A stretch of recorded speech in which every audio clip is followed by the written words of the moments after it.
Hello friends, कैसे हैं आप सब। आई होप आप सब अपने स्टडी में बहुत ही अच्छा कर रहे होंगे। तो आज का जो वीडियो है इसमें मैंने जो क्वेश्चंस उठाए हैं ये लिए हैं बैक्टीरिया से, और ये है आपके बुक घटना चक्र से। जो ये बायोलॉजी का टॉपिक है और ये आपके हर एग्ज़ाम में हेल्प करेगा, स्पेशली टीजीटी पीजीटी। ये जो बुक है ये टीजीटी और पीजीटी बायोलॉजी के लिए है। तो इस बुक से मैंने इस बैक्टीरिया टॉपिक को लिया हुआ है और ये फर्स्ट वीडियो है इस बुक से रिलेटेड। धीरे धीरे करके इस बुक के जितने भी टॉपिक्स हैं उसको हम कवर करेंगे एक सीरीज़ के माध्यम से।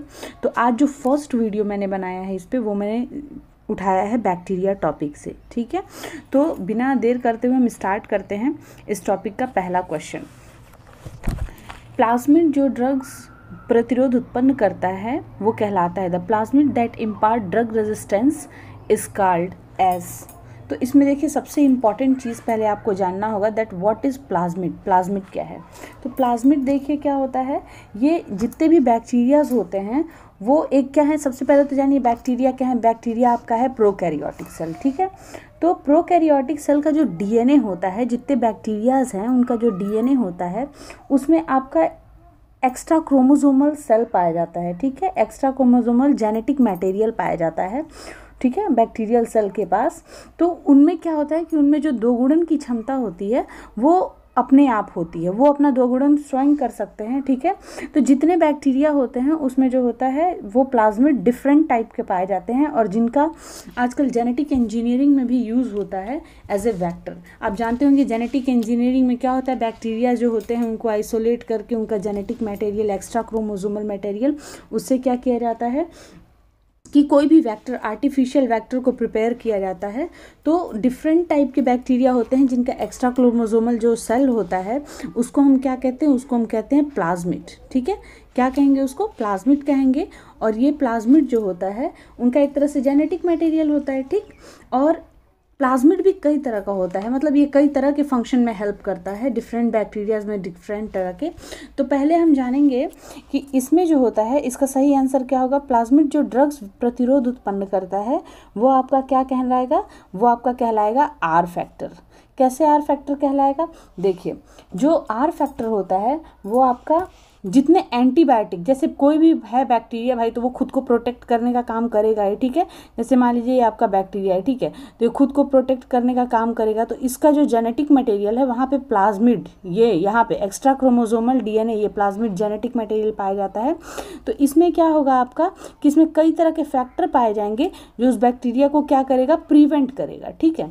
तो प्रिवेंट करने का काम, तो इसमें जो आर फैक्टर है, ये जो आपका आर फैक्टर है ये क्या करता है कि हम लोग जितनी भी मेडिसिन लेते हैं, एंटीबायोटिक जो भी हम लेते हैं, जो भी एंटीबायोटिक हम लेंगे तो उससे उस बैक्टीरिया को क्या करेगा, प्रिवेंट करने का काम करेगा। जितने एंटीबायोटिक्स हम लेंगे उससे इस बैक्टीरिया को क्या करेगा, प्रिवेंट करने का काम करेगा, ठीक है। दूसरी चीज़ जो आपका एफ फैक्टर होता है, आप देखते हैं एफ फैक्टर क्या होता है। एफ फैक्टर जो होता है ये आपका जनन प्लाज्मिड एक तरह से कहा जाता है। बैक्टीरिया में ये जनन को रेगुलेट करता है। फिर आपका टी आई प्लाज्मिड जो है, टी आई प्लाज्मिड क्या करता है, ट्यूबर प्रेरित करने वाले प्लाज्मिड होते हैं, यानी ये डिजीज़ में ट्यूबर फॉर्मेशन के लिए रिस्पॉन्सिबल होते हैं। मीन्स एक तरह से कैंसर कहा जा सकता है, ठीक है। तो ट्यूबर फॉर्मेशन के लिए क्या होते हैं, रिस्पॉन्सिबल होते हैं। जो आपका कॉल फैक्टर होता है, ये आपका कॉल फैक्टर, ठीक, ये कॉल फैक्टर किस लिए होता है, ये पॉइजन सिक्रीट करता है। ये जो प्लाज्मिड है तो वो क्या करता है, पॉइजन सिक्रीट करता है। तो इस तरह से आपने क्या देखा कि बैक्टीरिया में आपका प्लाज्मिड होता है। प्लाज्मिड को हम क्या कहते हैं, एक्स्ट्रा क्रोमोसोमल, ये क्या है, जेनेटिक मटेरियल है। प्लाज्मिड क्या है, एक्स्ट्रा क्रोमोसोमल जेनेटिक मटेरियल। ये हर बैक्टीरिया में प्रेजेंट होता है, ठीक है। इसका जो फंक्शन होता है डिफरेंट होता है। जैसे इसमें डिफरेंट फैक्टर होते हैं, जैसे आपने अभी देखा कि आपका एफ फैक्टर क्या करता है, ये आपका जनन प्लाज्मिड है। टी आई फैक्टर क्या करता है, ट्यूबर बनाता है, ठीक है। कॉल फैक्टर पॉइजन सिक्रीट करने के लिए रिस्पॉन्सिबल होता है। और जो आर फैक्टर होता है वो बैक्टीरियाज को प्रिवेंट करता है एंटीबायोटिक औषधियों, मेडिसिन के अगेंस्ट, ठीक है। तो ये सारी चीज़ आप देख लिए। चलते हैं हम नेक्स्ट क्वेश्चन पे। अब देखिए सेकंड क्वेश्चन ही क्या पूछ दिया आपसे, प्लाज्मिड्स क्या है, ओके, व्हाट आर प्लाज्मिड्स। तो यहाँ पे दिया हुआ है, मैंने जैसा कि अभी आपको बताया कि ये क्या है, extra chromosomal genetic material. Plasmid क्या है, extra chromosomal genetic material of bacteria. ठीक है, ये देखिए क्वेश्चन इंपॉर्टेंट है, ये आपका पूछा गया है टीजीटी बायोलॉजी 2002, 2005, 2013 में। चलिए नेक्स्ट क्वेश्चन देखते हैं। नेक्स्ट क्वेश्चन है आपका, एक छोर पर कशाप के एक गुच्छे वाले जीवाणु कहलाते हैं। अब देखिए इंपॉर्टेंट क्या है इसमें, जितने भी बैक्टीरिया होंगे, बैक्टीरिया आप जानते हैं कि ये डिफरेंट शेप के होते हैं। कैसे होते हैं, डिफरेंट शेप इनका होता है। ठीक है, इनका शेप क्या होगा, डिफरेंट होगा। ठीक है, तो उसी तरह जैसे आप जानते होंगे ना, लोकोमोटरी ऑर्गन के बारे में सुने होंगे। ठीक, तो उसी तरह से बैक्टीरियाज में भी जो लोकोमोटरी ऑर्गन्स होते हैं, उनका मूव करने के लिए कुछ ऑर्गन होता ही होगा। ठीक है, तो उसी तरह बैक्टीरियाज में भी क्या पाए जाते हैं, फ्लैजिला टाइप स्ट्रक्चर पाया जाता है। ठीक है, जिससे वो क्या करते हैं, सीलिया फ्लैजिला जो कह लीजिए आप, मूव करने में हेल्प करते हैं। तो यहाँ पे क्वेश्चन क्या पूछा है कि एक छोर पर कशाप के एक गुच्छे वाले जीवाणु कहलाता है। ठीक है, bacteria having a tuft of flagella at one end are called, क्या कहेंगे। अब देखिए इसमें इंपॉर्टेंट क्या है, इसका आंसर जो हो जाएगा वो इसमें दिया नहीं है। एक्चुअली ये जो है टाइपिंग मिस्टेक है। यहाँ पे आप देखेंगे इसका आंसर हो जाएगा सिफेलोट्रॉकिकस। ठीक है, इसका आंसर क्या हो जाएगा, इसका आंसर हो जाएगा सिफेलोट्राइकस।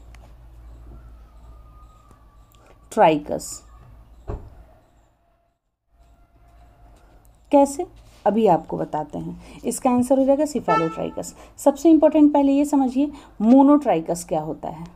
ठीक, देखिए पहले मोनोट्राइकस क्या होता है, ये फर्स्ट मोनोट्राइकस।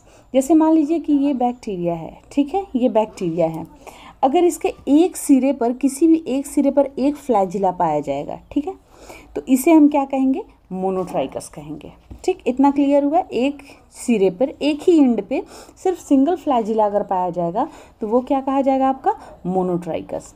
अब चलते हैं एम्फीट्राइकस। ये भी देखिए एम्फीट्राइकस। एम्फीट्राइकस क्या होता है, एम्फीट्राइकस देखिए, अगर कोई बैक्टीरिया है, ठीक है, तो उसके दोनों सिरे पर अगर एक एक फ्लैजिला पाया जाएगा, मतलब एक एंड पे एक फ्लैजिला, इस एंड पे एक फ्लैजिला। ठीक है, तो दोनों सिरे पर एक एक फ्लैजिला पाया जाएगा, सिंगल सिंगल, सिंगल और मल्टीपल आपको ध्यान रखना है, सिंगल सिंगल फ्लैजिला पाया जाएगा तो उसे क्या कहेंगे, एम्फीट्राइकस। तो अभी क्या क्लियर हुआ, मोनोट्राइकस रहेगा तो सिर्फ कितना फ्लैजिला होगा, एक फ्लैजिला। ठीक है, इधर, और अगर एम्फीट्राइकस वही हो जाएगा तो कितने फ्लैजिला हो जाएंगे, दो फ्लैजिला हो जाएंगे। अब चलते हैं हम लोग लोफोट्राइकस पे। ठीक है, लोफोट्राइकस क्या होगा ये भी देख लीजिए। लोफोट्राइकस, अगर कोई बैक्टीरिया है और उसके दोनों एंड पे मैक्सिमम नंबर ऑफ फ्लैजिला गुच्छे में प्रेजेंट हो। ठीक है, मोर देन वन फ्लैजिला अगर दोनों एंड पे प्रेजेंट हो, ठीक है, तो उसे हम क्या कहेंगे, लोफोट्राइकस कहेंगे। और वही पेरीट्राइकस क्या होगा, पेरीट्राइकस देखिए, पेरीट्राइकस जो होगा ऐसा बैक्टीरिया जिसके कंप्लीट सरफेस पे फुल्ली चारों तरफ से फ्लैजिला प्रेजेंट हो, उसे हम क्या कहेंगे, पेरीट्राइकस कहेंगे। तो आपने क्या देखा, मोनोट्राइकस क्या हो जाएगा आपका, single flagella at one end. Amphitrichous क्या हो जाएगा, बोथ एंड पे एक एक फ्लैजिला। लोफोट्राइकस क्या हो जाएगा, दोनों एंड पे आपके मैक्सिमम नंबर ऑफ फ्लैजिला गुच्छे के फॉर्म में रहेंगे, बंचेस के फॉर्म में। पेरीट्राइकस अगर फुल्ली सरफेस पे प्रेजेंट है। ठीक, तो अब ये तो हो गया, तो दोनों एंड पे अगर गुच्छे में फ्लैजिला, तो कौन सा ऐसा जो बैक्टीरिया जिसके सिर्फ एक एंड पे गुच्छे पे फ्लैजिला प्रेजेंट होगा, जैसा कि इस क्वेश्चन में पूछा है कि एक छोर पर कसाब के गुच्छे वाला बैक्टीरिया क्या कहलाता है, जीवाणु क्या कहलाता है, तो उसे हम क्या कहेंगे, सिफेलोट्राइकस। उसे क्या कहेंगे, सिफेलोट्राइकस। ठीक है, चलिए नेक्स्ट क्वेश्चन पे चलते हैं। अब देखिए अगेन क्वेश्चन यहाँ पे रिपीट किया है टीजीटी बायोलॉजी 2013 में। जीवाणु जिनमें एक सिरे पर गुच्छे में कशाब होते हैं कहलाते हैं। ठीक है, जीवाणु जिनके एक सिरे के गुच्छे पर कशाब होते हैं क्या कहलाते हैं, bacteria with a tuft of flagella at one end are called as, क्या कहलाएंगे ये, अभी मैंने आपको समझाया, ये क्या कहलाएंगे आपके, सिफेलोट्राइकस। लोफोट्राइकस दोनों सिरों पर गुच्छा, एम्फीट्राइकस दोनों सिरे पर एक एक फ्लैजिला, और पेरीट्राइकस क्या होगा, संपूर्ण सतह पर फ्लैजिला। तो इसका आंसर क्या हो जाएगा, stuffed of flagella at one end, cephalotrichus। ठीक है, चलते हैं नेक्स्ट क्वेश्चन की तरफ। चलिए देखिए, दूध से दही किसके द्वारा बनता है? बहुत ही इजी क्वेश्चन है। देखिए पूछा गया है पीजीटी बायोलॉजी 2013 में इसको पूछा गया है। देखिए, the process by which the curd is converted milk is converted into curd is called what? The bacteria which convert the milk into curd, उसे हम क्या कहेंगे? Acetobacter aceti, Bacillus, Magnatherium, Xanthomonas citri, none of this above. तो जाहिर सी बात है आप इसका आंसर जानते हैं, इसमें क्या होगा? None of this above. क्यों होगा ऐसा? क्योंकि जो दूध से दही बनाने वाले जो जीवाणु होते हैं वो क्या होते हैं आपको? स्ट्रेप्टोकोकस लैक्टिस या लैक्टोबैसिलस। बहुत ही पॉपुलर नेम है ये, क्या आपका? लैक्टोबैसिलस। ठीक है, लैक्टोबैसिलस जो होता है वो रिस्पॉन्सिबल होता है क्या बनाने के लिए? दूध से दही में उसको कन्वर्ट करने के लिए। ठीक है, लैक्टोबैसिलस एक्चुअल में करता क्या है? ये जो ब्लड में जो शर्करा होता है, सॉरी जो आपका मिल्क में जो शुगर होता है, ठीक है, लैक्टोबैसिलस करता क्या है? जो आपका मिल्क में जो शुगर होता है वो उसको किस में कन्वर्ट कर देता है? उसको आपका कन्वर्ट कर देता है लैक्टिक एसिड में। किस में कन्वर्ट कर देता है? लैक्टिक एसिड में। सिंपली आप समझेंगे कि वो बैक्टीरिया जो दूध से दही बनाता है उसे हम कहते हैं लैक्टोबैसिलस। एक्चुअल में वो करता क्या है? तो जो मिल्क में शुगर प्रेजेंट है वो शुगर को किस में कन्वर्ट कर देगा? लैक्टिक एसिड में, जिससे कर्ड का फॉर्मेशन हो जाएगा। तो इसमें जो सही आंसर है वो क्या हो जाएगा? तीनों में से कोई नहीं है, तो नन ऑफ द एबव। चलते हैं नेक्स्ट क्वेश्चन पे। देखिए, एंटीबायोटिक शब्द किसने दिया था? तो देखिए इसमें दो चीज़ें आपको समझनी है। देखिए ये क्वेश्चन इंपॉर्टेंट है, पीजीटी बायोलॉजी 2013 में पूछा गया है। ठीक, एंटीबायोटिक जो है इसका सर्वप्रथम खोज अगर कहेंगे, दो क्वेश्चन इससे पूछ सकता है आपको कि सबसे पहले एंटीबायोटिक की खोज किसने की थी? ठीक है, तो एंटीबायोटिक की खोज सबसे पहले की थी किसने? फ्लेमिंग ने। ठीक, अगर पूछता है कि खोज किसने की थी, ठीक है, अगर पूछ देता है कि एंटीबायोटिक की खोज किसने की थी, तो किसने की थी? फ्लेमिंग ने। ठीक है, लेकिन एंटीबायोटिक शब्द का प्रयोग किसने किया था? तो आपका इन्होंने किया था, वॉक्समैन ने। ठीक है, एंटीबायोटिक शब्द, the term antibiotic was coined by what? Voxman. ठीक, तो शब्द किसने दिया? वॉक्समैन ने। सबसे पहले खोज किसने किया? फ्लेमिंग ने। एक चीज़ और आपसे पूछ सकता है कि फ्लेमिंग ने सबसे पहले अगर खोज किया तो आखिर उन्होंने कुछ बनाया होगा, तभी तो उन्होंने खोज किया है। तो जो सबसे पहले जो फ्लेमिंग ने एंटीबायोटिक बनाया उसका नाम क्या था? तो उसका नाम था बेटा स्ट्रेप्टोमाइसिन। ठीक है, उन्होंने सबसे पहले कौन सी एंटीबायोटिक बनाई? स्ट्रेप्टोमाइसिन। इसी एंटीबायोटिक को फ्लेमिंग ने सबसे पहले बनाया और उसकी खोज की, जबकि शब्द किसने दिया है? वॉक्समैन ने दिया है। चलते हैं नेक्स्ट क्वेश्चन पे। देखिए ये क्वेश्चन, इनमें से कौन सा सूक्ष्म जीव नाइट्रोजन स्थिरीकरण के लिए मुख्य भूमिका निभाता है? तो सबसे पहले इसको समझने से पहले हम ये देखेंगे कि नाइट्रोजन स्थिरीकरण, नाइट्रोजन फिक्सेशन क्या होता है। देखिए जितने भी लिग्यूमिनस प्लांट हैं, ठीक है, जितने भी लिग्यूमिनस प्लांट हैं उनमें क्या होता है? नाइट्रोजन का फिक्सेशन होता है। अब नाइट्रोजन का फिक्सेशन कैसे होगा? जाहिर सी बात है, जो प्लांट है वो डायरेक्टली एटमॉस्फेयर से नाइट्रोजन को तो ले नहीं पाएगा, नाइट्रोजन को डायरेक्टली एटमॉस्फेयर से ले नहीं पाएगा, तो कोई ना कोई उसको मीडियम चाहिए नाइट्रोजन को गेन करने के लिए। तो उसके लिए क्या होता है, जो हमारा सॉइल है, सॉइल के अंदर क्या प्रेजेंट होता है? सॉइल के अंदर कुछ इंपॉर्टेंट बेनिफिशियल बैक्टीरिया प्रेजेंट होते हैं जो सॉइल में रहते हैं इंडिपेंडेंट फॉर्म में। जब लिग्यूमिनस प्लांट की खेती की जाती है तो वो उसके रूट में, जो लिग्यूमिनस प्लांट होता है उसके रूट में किसका फॉर्मेशन करते हैं? नोड्यूल्स का फॉर्मेशन करते हैं। ठीक है, नोड्यूल्स का फॉर्मेशन सबसे पहले रूट हेयर के थ्रू उस रूट में एंटर करते हैं, और रूट में एंटर करने के बाद वो उसमें किसका फॉर्मेशन कर लेते हैं? नोड्यूल का फॉर्मेशन कर लेते हैं, और वहीं रह के अपने पॉपुलेशन को, अपनी संख्या को बढ़ाते हैं, और उसमें रह के वो क्या करते हैं? देखिए ये एक तरह से कौन सा प्रोसेस हो जाएगा? ये एक तरह से हो जाएगा आपका सिम्बियोसिस। क्या हो जाएगा? सिम्बियोसिस। कैसे? आप खुद देख लीजिए। प्लांट को क्या चाहिए? आपके प्लांट को चाहिए आपके नाइट्रोजन, जो वो डायरेक्टली इन्वायरमेंट से ले नहीं सकता है, और बैक्टीरिया को चाहिए रहने की जगह जो इंडिपेंडेंटली सॉइल में प्रेजेंट है, और खाने पीने को कुछ चाहिए, ठीक है। तो जैसे ही प्लांट लगेगा खेतों में तो क्या होगा, बैक्टीरिया आके इसमें रहने लगेगा, ये क्या करेगा, अपने लिए शेल्टर ले लेगा प्लांट के रूट में, ठीक है, और उससे कुछ न्यूट्रिशन गेन कर लेगा, और बदले में क्या करेगा, जो वो डायरेक्टली नाइट्रोजन नहीं गेन कर पा रहा है उस नाइट्रोजन को ये नाइट्रेट नाइट्राइट से कन्वर्ट करते हुए प्लांट को क्या करेगा, प्रोवाइड करेगा। क्या करेगा, प्रोवाइड करेगा। तो देखिए दोनों बेनिफिशियल हो रहे हैं, दोनों को बेनिफिट मिल रहा है, प्लांट को मिल रहा है नाइट्रोजन और इसको मिल रहा है शेल्टर। तो किस तरह का प्रोसेस हो जाएगा, सिम्बियोसिस, ठीक है। तो नाइट्रोजन की जो भूमिका है, नाइट्रोजन स्थिरीकरण की जो भूमिका है, बैक्टीरिया तो बहुत सारे होते हैं, जैसे यहाँ पे देखिए आपका नाम दिया हुआ है, लैक्टोबैसिलस दिया हुआ है, राइजोबियम दिया गया है, सूडोमोनास दिया गया है, ठीक है, 3 बैक्टीरिया हैं।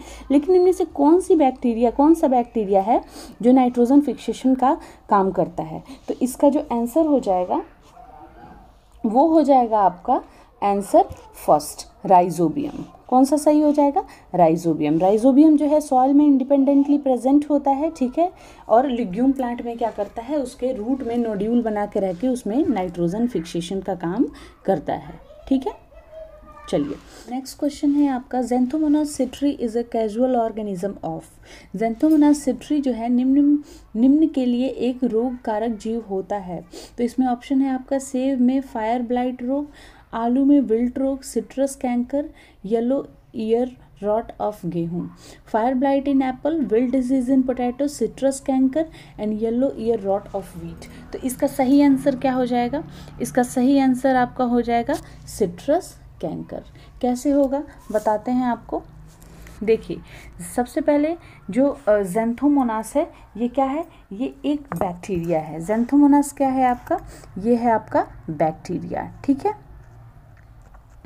अब क्वेश्चन अगर आ जाता है कि कैसा बैक्टीरिया है, रॉड शेप, ये कैसा बैक्टीरिया है, रॉड शेप ग्राम नेगेटिव। कैसा बैक्टीरिया है, rod shape gram negative bacteria, ठीक है। ज़ैंथोमोनास क्या है आपका, ग्राम शेप ग्राम नेगेटिव बैक्टीरिया है, ठीक है, रॉड शेप है, ठीक। इसके अलावा ये जो होता है, इसका जो लेंथ अगर देखा जाए तो इसका लेंथ होता है 1.5 से 3 माइक्रोन मीटर। इसका जो लेंथ होता है वो कितना होता है, 1.5 से 3 माइक्रोन मीटर इसकी लेंथ होती है, और ये एक ग्राम नेगेटिव बैक्टीरिया है, रॉड शेप होता है, ठीक है। इसके अलावा जैसे कि आप नाम से ही देखिए, जो विटामिन सी होता है, आपको इसको याद करने का ट्रिक मैं बता दूं। देखिए विटामिन सी होता है, विटामिन सी को हम क्या कहते हैं, सिट्रिक एसिड कहते हैं ना, सिट्रिक एसिड भी कहते हैं। तो देखिए यहाँ पे क्या दिया हुआ है कि ज़ैंथोमोनास सिट्री, तो सिट्री से ही आप देखेंगे तो आप यहाँ पे क्या टिक कर देंगे, सिट्रस कैंकर, ठीक है। क्या करता है ये, सिट्रस कैंकर कस करता है। चलते हैं नेक्स्ट क्वेश्चन पे। अब देखिए डायरेक्ट यहाँ क्वेश्चन पूछा गया है कि सिट्रस कैंकर जो रोग है वो उत्पन्न होता है, सिट्रस कैंकर रोग उत्पन्न होता है किसके द्वारा, ज़ैंथोमोनास सिट्री। जाहिर सी बात है, अभी हमने देखा इसको, तो Xanthomonas citri. Citrus canker disease is caused by what, Xanthomonas सिट्री।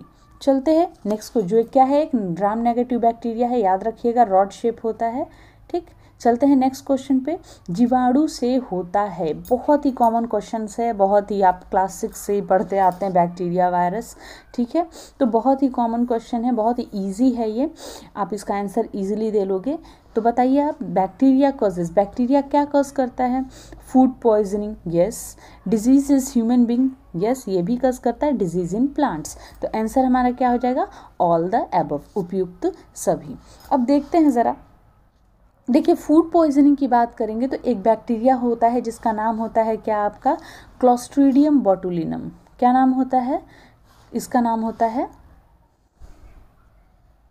Clostridium botulinum, ठीक है।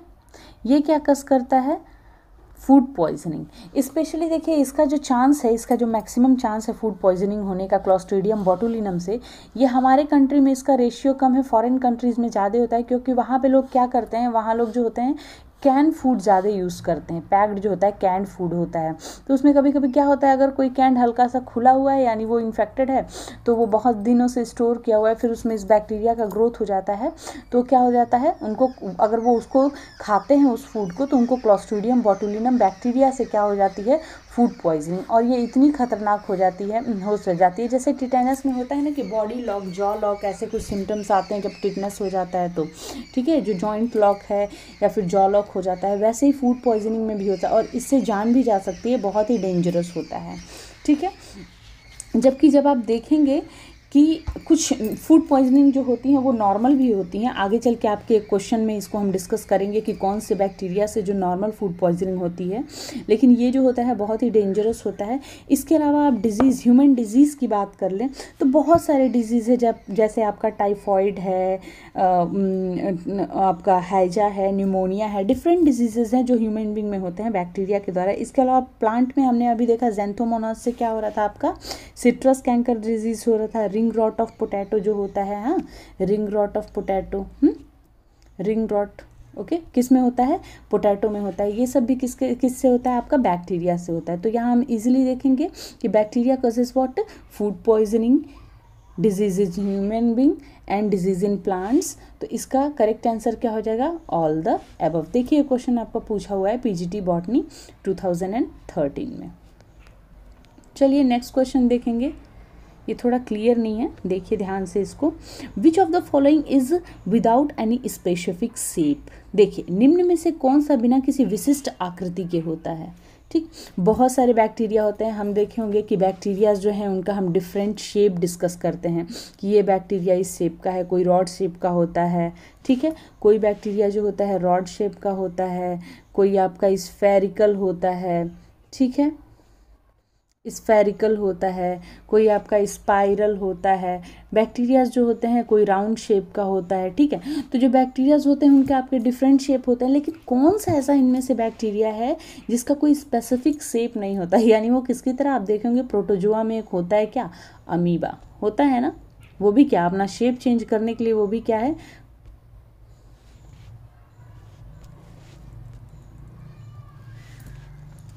प्रोटोजोआ में क्या होता है, आपका अमीबा होता है, ठीक है। तो वो भी अपना शेप चेंज करने के लिए क्या है, बहुत ही ज़्यादा पॉपुलर है, ठीक है।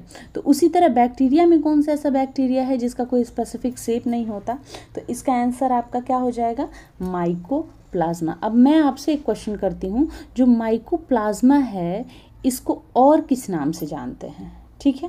इसका आंसर आप प्लीज़ हमें कमेंट सेक्शन में बताइए, माइकोप्लाज्मा को और किस नाम से जानते हैं। याद रखिएगा माइकोप्लाज्मा एक ऐसा बैक्टीरिया है जिसका कोई स्पेसिफिक शेप नहीं होता है। इनका जो शेप है वो इनके इन्वायरमेंट पे के नेचर पे डिपेंड करता है, जैसा इन्वायरमेंट रहेगा उस इन्वायरमेंट के अकॉर्डिंग अपने आप को ये फेवरेबल बनाने के लिए, ओके, फेवरेबल इन्वायरमेंट क्रिएट करने के लिए जैसा इन्वायरमेंट रहेगा वैसा ही अपने शेप को चेंज कर लेंगे अपना इन्वायरमेंट फेवरेबल करने के लिए, ठीक है। चलते हैं नेक्स्ट क्वेश्चन की तरफ। आप इसका आंसर प्लीज़ हमें ज़रूर बताएं कि माइकोप्लाज्मा को और क्या कहते हैं। क्वेश्चन नंबर 12, जीवाणु उपयोगी होते हैं प्रतिजैविक बनाने में, सीरम वैक्सीन बनाने में, दही बनाने में, उपयुक्त सभी। तो जैसा कि आप जानते हैं कि हमारे जो इन्वायरमेंट में जो बैक्टीरियाज़ हैं, बहुत सारे बैक्टीरियाज़ हैं जो बहुत ज़्यादा क्या होते हैं, हार्मफुल होते हैं, ठीक है। बैक्टीरिया जो हैं वो बहुत ज़्यादा क्या होते हैं, हार्मफुल होते हैं, लेकिन इसके साथ बहुत सारे बैक्टीरिया ऐसे भी जो हमारे लिए बहुत ही ज़्यादा क्या हैं, बेनिफिशियल हैं। कैसे हैं, बेनिफिशियल, ठीक है। जैसे अभी हमने बात की आपसे लैक्टोबैसिलस की, लैक्टोबैसिलस ऐसा बैक्टीरिया है जो कर्ड बनाने में हेल्प करता है, ठीक है। उसके अलावा और भी बहुत से बैक्टीरिया हैं जिनका हम फार्मास्यूटिकल्स में यूज़ करते हैं, ड्रग बनाने के लिए यूज़ किया जाता है, ठीक है, मेडिसिन बनाने के लिए यूज़ किया जाता है। तो बैक्टीरिया किस में भी यूज़ किए जाते हैं, एंटीबायोटिक्स बनाने में, ठीक है। इसके अलावा बहुत सारे सीरम और वैक्सीन बनाने में भी बैक्टीरिया का यूज़ किया जाता है। अभी मैंने आपको बताया दही बनाने में भी बैक्टीरिया का यूज़ किया जाता है। तो इसका जो करेक्ट आंसर हो जाएगा वो क्या हो जाएगा, आपका ऑप्शन नंबर 4, ठीक है। चलते हैं नेक्स्ट क्वेश्चन पे। जीवाणु होते हैं, बैक्टीरियाज आर, जीवाणु होते हैं, इसका सही आंसर क्या होगा बताइए आप हमें, बहुत ही इजी क्वेश्चन है। बैक्टीरियाज हमेशा क्या होंगे, यूनिसेल्यूलर होंगे। कैसे होंगे, यूनिसेल्यूलर, ठीक है। इसमें ऑल ऑफ द अबव बिल्कुल मत लगाइएगा, ठीक है। थोड़ा सा इजी क्वेश्चन है बट कंफ्यूजिंग भी है। बहुत लोग सोचेंगे कि बैक्टीरिया का डिफरेंट शेप होता है, ये वो, तो बहुत लोग लगा देते हैं यार, ऑल द अबव लगा के चले आते हैं जल्दीबाजी में, बट आप ऐसी गलती नहीं करेंगे। बैक्टीरिया कैसा होता है, हमेशा यूनिसेल्यूलर होता है। अब आप हमें बताएंगे कॉमेंट सेक्शन में कि जो बैक्टीरिया है उसको जब हमारा किंगडम डिवीज़न हुआ तो उसमें बैक्टीरिया को किस किंगडम में रखा गया है। Bacterias are included in which kingdom. Okay, आप हमें कमेंट सेक्शन में प्लीज़ बताइए कि बैक्टीरिया किस किंगडम में रखा गया है। तो इसका सही आंसर आपको पता, बैक्टीरिया क्या होते हैं, यूनिसेलुलर ऑर्गेनिज्म होते हैं। चलते हैं नेक्स्ट क्वेश्चन की तरफ। भोजन की विषाक्तता किसके कारण होती है। मैंने अभी आपको बताया कि जो भोजन की विषाक्तता है यानी फूड पॉइजनिंग जो होती है वो किसकी वजह से होती है, सबसे जो डेंजरस होता है। इसी में मैं आपको डिस्कस करूंगी कि डिफरेंट टाइप के फूड पॉइजनिंग होते हैं, कुछ नॉर्मल होते हैं, कुछ बहुत ही ज़्यादा डेंजरस होते हैं, ठीक है, जो बहुत ही ज़्यादा इफेक्ट करते हैं ह्यूमन बॉडी को। तो इसमें जो फूड पॉइजनिंग है ये caused by what, clostridium botulinum. किसके द्वारा होता है, क्लोस्ट्रीडियम बोटुलिनम के द्वारा, ठीक है। अब देखिए, जो पर्सन फूड पॉइजनिंग से इफेक्टेड होता है, ठीक है, जैसे मान लीजिए किसी पर्सन में फूड पॉइजनिंग हो गया, ठीक है, वो इफेक्टेड है, तो उस कंडीशन को हम क्या कहेंगे, उस कंडीशन को हम कहेंगे बोटुलिज्म। जैसे मान लीजिए कोई पर्सन,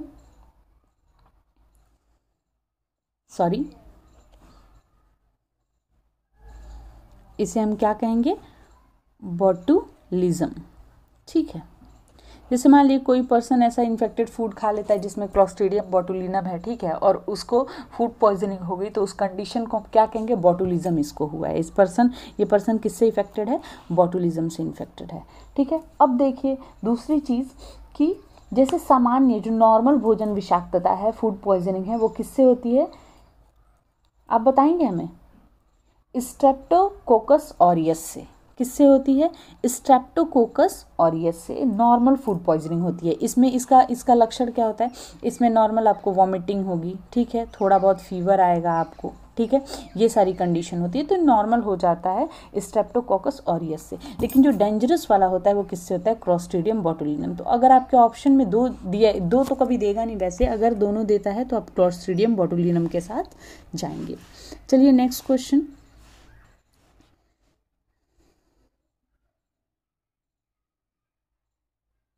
क्वेश्चन नंबर 15, बोटुलिज्म है। बोटुलिज्म अभी मैंने बताया कि क्लोस्ट्रीडियम बोटुलिनम जो होता है वो फूड पॉइजनिंग कज करता है, और जो पर्सन इससे इफेक्टेड है तो उसको हम क्या कहेंगे, उसको क्या हुआ है, बोटुलिज्म हुआ है। क्या हुआ है, बोटुलिज्म हुआ है। तो बोटुलिज्म पूछता है कि बोटुलिज्म है, तो आप इसका आंसर क्या देंगे, ईजी, वेरी इजी। क्लोस्ट्रीडियम नामक मृत्योपजीवी जीवाणुओं द्वारा उत्पन्न भोजन विषाक्तता की अवस्था को हम क्या कहते हैं, बोटुलिज्म कहते हैं। चलते हैं नेक्स्ट क्वेश्चन पे। क्वेश्चन नंबर 16, बोटुलिज्म का कारक जीवाणु है। अब देखिए कितना इंपॉर्टेंट क्वेश्चन है कि ये आपके कई साल पीजीटी बायोलॉजी में कई साल ये क्वेश्चन आया है, तो आप इस बारे में अच्छे से इस क्वेश्चन को देख लीजिए। ये बहुत ही इंपॉर्टेंट क्वेश्चन है, देखिए कई साल इसको पूछा गया है, ठीक। तो आप देखिए यहाँ पे अगेन ये क्वेश्चन रिपीट हुआ है, पीजीटी बॉटनी 2000 का क्वेश्चन है, थोड़ा सा इधर प्रिंट नहीं आया है, आप देखिए इसको। The bacterium that cause botulism again, तो आप क्या करेंगे, कौन सा आंसर सही होगा इसका, तो आप ही बता दीजिए हमें कमेंट सेक्शन में। चलिए वैसे आप ज़रूर बताइएगा कमेंट सेक्शन में, इसका आंसर होगा आपका क्लोस्ट्रीडियम बोटुलिनम, आगे लगा देंगे, ठीक है। चलिए नेक्स्ट क्वेश्चन देखते हैं। प्रोपियोनी बैक्टीरियम से प्राप्त होता है, प्रोपियोनी बैक्टीरियम से क्या प्राप्त होता है, ठीक है, बताएंगे आप हमें। इसका आंसर जो हो जाएगा वो हो जाएगा इजीली आपका option number first. Propionibacterium yield by vitamin B12, याद रखिएगा इसको। चलते हैं नेक्स्ट क्वेश्चन पे। क्वेश्चन नंबर 18 देखिए कितना इंपॉर्टेंट क्वेश्चन है, ये आपका पूछा गया है टीजीटी बायोलॉजी 1999, 2010, पीजीटी बॉटनी 2004। एक चीज़ जान लीजिए, ये जिस बुक को मैंने लिया है, ये सारे क्वेश्चन जिस बुक से मैं आपको अटेम्प्ट कराऊंगी, सॉल्व कराऊंगी, वो जो बुक है उसमें जब से पीजीटी का एग्ज़ाम जैसे 1999 से लेके अब तक सारे क्वेश्चन, जितने क्वेश्चन पूछे गए हैं सारे क्वेश्चंस का कलेक्शन है। तो प्लीज़ आप मेरे साथ बने रहिए, ठीक है।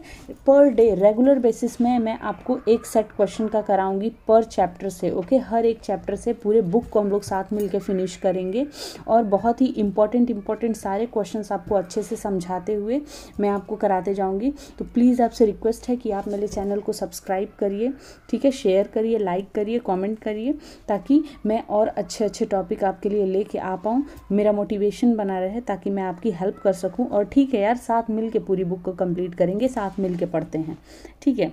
तो चलिए क्वेश्चन नंबर 18, क्वेश्चन नंबर 18 जो है उसमें क्या लिखा हुआ है, site of respiration in bacteria. बहुत ही इंपॉर्टेंट क्वेश्चन है, देखिए कई बार पूछा भी गया है। जीवाणुओं में श्वसन की क्रिया का स्थान होता है, कहाँ होता है बताइए आप हमें। मीजोसोम में होता है। कहाँ होगा? मीजोसोम में होगा। कैसे? अब ये भी जानते हैं। देखिए जीवाणुओं में जो होता है श्वसन की क्रिया जो होती है ना, वो मीजोसोम में होती है, ठीक। अब क्वेश्चन आता है भाई क्यों मीजोसोम में ही होती है, ठीक, क्यों मीजोसोम में होती है जीवाणुओं में श्वसन की क्रिया। अगर अब क्वेश्चन आता है कि भाई चलो बताओ क्यों मीजोसोम में ही होती है, ठीक है, जीवाणु में श्वसन की क्रिया। तो इसका आंसर ये है कि जो मीजोसोम होता है उसमें रेस्पिरेशन से रिलेटेड जो एंजाइम उसमें होते हैं, उसमें क्या होते हैं आपके, रेस्पिरेशन से रिलेटेड एंजाइम पाए जाते हैं। बैक्टीरिया में बैक्टीरिया जिस एंजाइम के हेल्प से रेस्पिरेशन करेगा, ठीक है, बैक्टीरिया जिस एंजाइम के हेल्प से रेस्पिरेशन करेगा, वो एंजाइम कहाँ पाए जाते हैं? मीजोसोम पे पाए जाते हैं। किस पे पाए जाते हैं? मीजोसोम पे पाए जाते हैं, ठीक है। इसीलिए जो बैक्टीरिया में रेस्पिरेशन होता है वो किस पे होगा आपका? मीजोसोम पे होगा, ठीक है। अब ये बताइए मीजोसोम कैसे बनता है? मीजोसोम जो बैक्टीरिया का जो प्लाज्मा मेम्ब्रेन है, ठीक है, ये भी देखिए बैक्टीरिया का जो प्लाज्मा मेम्ब्रेन है ना, पीएम, प्राइम मिनिस्टर नहीं, प्लाज्मा मेम्ब्रेन, उसके स्ट्रेचिंग से, फैलने से, किससे बनता है? फैलने से। तो अभी आपने क्या सीखा कि मीजोसोम बनता कैसे है? बैक्टीरिया जो होती है, बैक्टीरिया का जो प्लाज्मा मेम्ब्रेन होता है उसके फैलने से मीजोसोम बनता है। अब मीजोसोम में रेस्पिरेशन होता क्यों है? क्योंकि उसका जो एंजाइम है रेस्पिरेशन का वो किस पे पाया जाता है? मीजोसोम पे। तो अब कोई पूछेगा कि बैक्टीरिया का रेस्पिरेशन साइट क्या होता है, तो आप बोलोगे क्या? मीजोसोम। मीजोसोम पे क्यों होता है भाई? क्योंकि जो रेस्पिरेशन से रिलेटेड एंजाइम होते हैं वो कहाँ पाए जाते हैं? मीजोसोम पे पाए जाते हैं। अब मीजोसोम बनता कैसे है? तो जो आपका प्लाज्मा मेम्ब्रेन है उसके स्ट्रेचिंग से मीजोसोम का फॉर्मेशन होता है। किसके प्लाज्मा मेम्ब्रेन के स्ट्रेचिंग से? बैक्टीरिया के प्लाज्मा मेम्ब्रेन के स्ट्रेचिंग से, ठीक है। चलिए चलते हैं क्वेश्चन नंबर 19 पे। क्वेश्चन नंबर 19 आपका पूछ रहा है, in bacteria the respiratory enzyme are located on. अभी देखिए मैंने क्या बताया कि बैक्टीरिया में जो है वो रेस्पिरेटरी एंजाइम, जीवाणुओं में श्वसनीय एंजाइम पाए जाते हैं किस पे? मीजोसोम पे। अभी तो मैंने बताया आपको मीजोसोम पे पाए जाते हैं, इसलिए वहीं से आपका रेस्पिरेशन का प्रोसेस होता है, ठीक है। प्लाज्मा मेम्ब्रेन पे ये प्रेजेंट होता है, उसकी स्ट्रेचिंग से बनता है, ठीक। चलिए ये टीजीटी बायोलॉजी 2010 का क्वेश्चन है। नेक्स्ट क्वेश्चन पे चलते हैं। ये हमारा लास्ट क्वेश्चन, ओके 21 क्वेश्चन है अभी, ठीक है। नेक्स्ट क्वेश्चन आपका, धान के खेतों में सबसे सामान्य नाइट्रोजन स्थिरीकरण वाला साइनोबैक्टीरिया है। अब देखिए अलग अलग खेतों में जो अलग अलग फसल हैं उनके नाइट्रोजन फिक्सेशन के लिए भी अलग अलग बैक्टीरियाज रिस्पॉन्सिबल होते हैं। यहाँ पे अगर पूछा गया इम्पॉर्टेंट, आपको इम्पॉर्टेंट चीज़ इसमें क्या देखना है? धान के खेत। क्या देखना है? धान के खेत। दूसरा चीज़ क्या है? नाइट्रोजन स्थिरीकरण। धान के खेत में नाइट्रोजन स्थिरीकरण करने वाला cyanobacteria, okay. Paddy field आपको देखना है, ठीक है। साइनोबैक्टीरिया, नाइट्रोजन फिक्सिंग साइनोबैक्टीरिया, ठीक है, ये चीज़ आपको देखना है। तो इसका आंसर क्या हो जाएगा आपका? सिलिंड्रोस्पर्मम। धान के खेत में नाइट्रोजन फिक्स करने वाला जो साइनोबैक्टीरिया होता है उसका नाम क्या होता है? सिलिंड्रोस्पर्मम। एक चीज़ और देख लीजिए, गन्ने और मक्के के खेत में कौन करता है नाइट्रोजन स्थिरीकरण? 1 मिनट, सॉरी।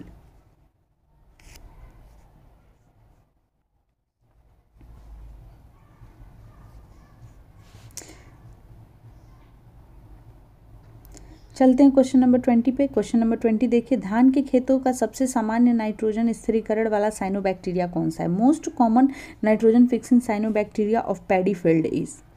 ठीक है, तो इसमें देखिए आपको ध्यान क्या देना है, इसमें आपको दो चीज़ें ध्यान देनी है। एक तो धान का खेत, नाइट्रोजन स्थिरीकरण करने वाला साइनोबैक्टीरिया। ठीक है, नाइट्रोजन फिक्सेशन आपको देखना है, और किसके खेत में? धान के खेत में। तो धान के खेत में जो साइनोबैक्टीरिया नाइट्रोजन फिक्सेशन करता है उसका क्या नाम है आपका? उसका नाम है ओलोसाइरा। कौन करता है? ओलोसाइरा साइनोबैक्टीरिया। ये कौन सा बैक्टीरिया साइनोबैक्टीरिया है? ओलोसाइरा, याद रखिएगा। ठीक है, अब इसकी बात कर लेते हैं। एक और इम्पॉर्टेंट चीज़, सिलिंड्रोस्पर्मम। ठीक है, जहाँ सिलिंड्रोस्पर्मम का नाम आएगा वो कहाँ नाइट्रोजन फिक्सेशन करता है? गन्ने और मक्के के खेत में। किसके खेत में? गन्ने और मक्के के खेत में। ठीक है, तो दो चीज़ याद रखिएगा, इम्पॉर्टेंट है। अगर पूछेगा कि धान के खेत में नाइट्रोजन फिक्सेशन करने वाला साइनोबैक्टीरिया कौन सा है, तो आप कहोगे ओलोसाइरा। गन्ने और मक्के के खेत में नाइट्रोजन स्थिरीकरण करने वाला कौन सा है, तो आप क्या बताओगे? सिलिंड्रोस्पर्मम। सेम यहाँ भी हो जाएगा। Most common nitrogen fixing cyanobacteria of paddy field is Aulosira. और वही पूछेगा कि अगर आपका गन्ने के खेत में शुगर केन और आपका कॉर्न, ठीक है, तो उसमें आपका क्या हो जाएगा? सिलिंड्रोस्पर्मम। चलते हैं नेक्स्ट क्वेश्चन पे। देखिए आज का ये लास्ट क्वेश्चन है। ठीक है, इसके बाद इस चैप्टर में टोटल आपके 42 क्वेश्चंस दिए हुए हैं, जिसमें आज मैंने इस सीरीज़ में 21 क्वेश्चन लिए हुए हैं, हाफ ऑफ 42। ठीक है, कल मैं इसको कंप्लीट करा दूंगी इस चैप्टर को। टोटल 42 क्वेश्चंस हम कल डिस्कस कर लेंगे, उसके बाद हम वायरस टॉपिक स्टार्ट करेंगे। तो आज 21 तक ही करते हैं, और कल आगे 21 के आगे 42 तक जाएंगे। ठीक है, 21 क्वेश्चंस अगेन। तो चलिए आज के लास्ट क्वेश्चन का आंसर आप बताइए। क्राउन गॉल रोग का कारण है, crown gall disease is caused by. Crown gall disease किसके द्वारा होता है? देखिए इसका सिंपल सा आंसर है, क्राउन गॉल डिजीज़ जो है वो होता है आपका एग्रोबैक्टीरियम के कारण। किसके कारण होता है? एग्रोबैक्टीरियम के कारण। ठीक है, तो चलिए आज बस इतना ही। देखिए अगर मेरा वीडियो आपको पसंद आया हो तो प्लीज़ इसको लाइक करें, शेयर करें, मेरे चैनल को सब्सक्राइब करें, और देखिए मिल के पूरी बुक को हम कंप्लीट करेंगे। ठीक है, रेगुलर बेसिस पे डिस्कशन होगा इस पे, और कंप्लीट घटना चक्र का पूरा ये एक सीरीज़ चलेगा। इसमें आपके सारे चैप्टर कवर कराए जाएंगे। टीजीटी पीजीटी एग्ज़ाम के लिए बहुत ही ज़्यादा इंपॉर्टेंट है। जैसा कि आप जानते ही हैं कि घटना चक्र जो बुक है, जो हमारी घटना चक्र बुक है, इसको बहुत ही ज़्यादा प्रिफर्ड बुक माना जाता है टीजीटी पीजीटी एग्ज़ाम के प्रिपरेशन के लिए। तो प्लीज़ हमारे साथ आइए और साथ मिलकर प्रिपरेशन करते हैं, टोटल बुक को फिनिश करेंगे।